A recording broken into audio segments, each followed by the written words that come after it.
Kepercayaan masyarakat masih tinggi kepada legislator yang vokal dan tak segan turun ke lapangan memperjuangkan aspirasi masyarakat di gedung parlemen.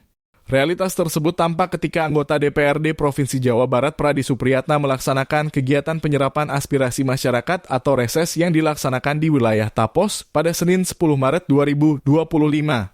Sebab kuota undangan reses hanya berjumlah 100 orang kenyataannya, peserta yang hadir dalam agenda ini mencapai lebih dari 200 orang.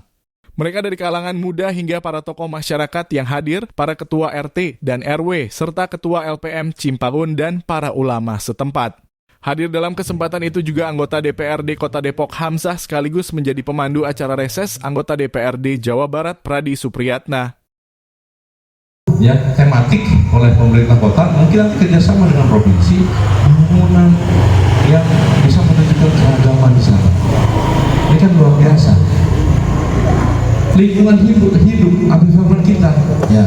Bagaimana penataan ini kita lakukan sesungguhnya dari utara, dari selatan ke utara, dari timur ke barat. Azasnya adalah keadilan. Jadi jangan bertumpu hanya misalnya pada Margonda saja.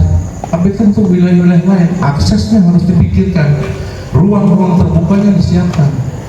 Ya, bukan eksklusif hanya sekedar kalimat atau kata-kata, tapi ruang terbuka kita termasuk akses kita.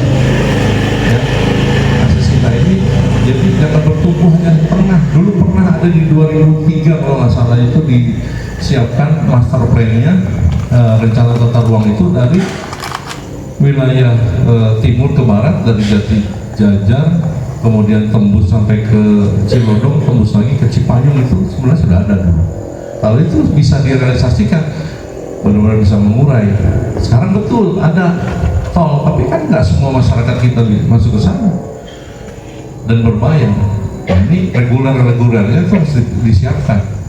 Ya, insya Allah itu salah satu keinginan saya mendorong underpass Citayam itu segera diwujudkan, walaupun mungkin ada harus komunikasi dengan Kabupaten Bogor ya. Ini lingkungan hidup penataan, kita punya situ-situ, coba dinormalisasi situ-situnya.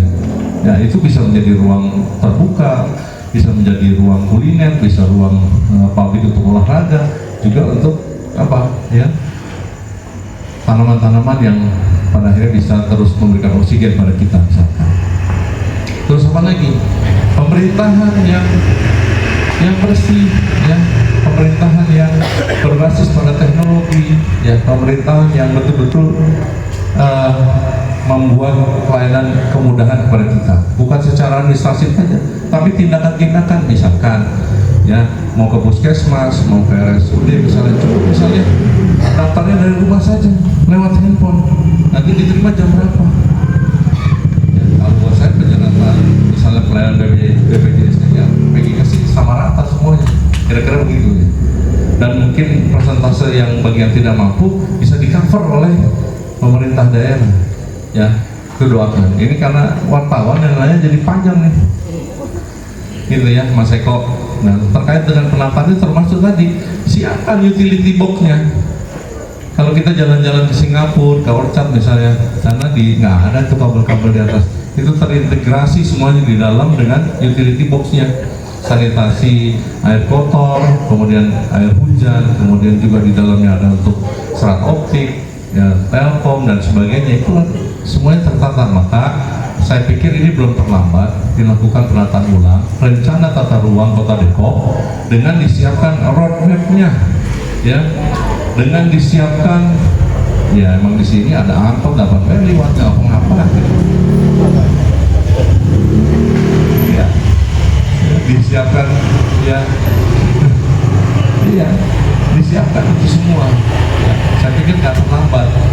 Ya, kalau boleh sering saya cerita, Singapura itu kan dulu bagian dari Malaysia, tapi sekarang luar biasa dia.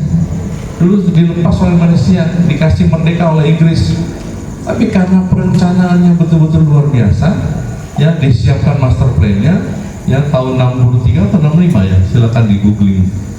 Jadi dia siapkan perencanaan untuk kotanya, ideal kota, mana ruang terbukanya, mana ruang untuk pendidikan, mana ruang untuk usaha. Nah, itu disiapkan betul. Yang kedua, memberikan peningkatan kepada para ASN-nya berkali-kali lipat. tapi katakan tidak pada korupsi dan tegas sekali Lee Kuan Yew itu pada orang-orang yang korupsi. Dalam kesempatan tersebut, Ketua Dewan Pimpinan Cabang Partai Gerindra Kota Depok itu juga menyampaikan program Provinsi Jawa Barat mengenai program bantuan rumah tak layak huni.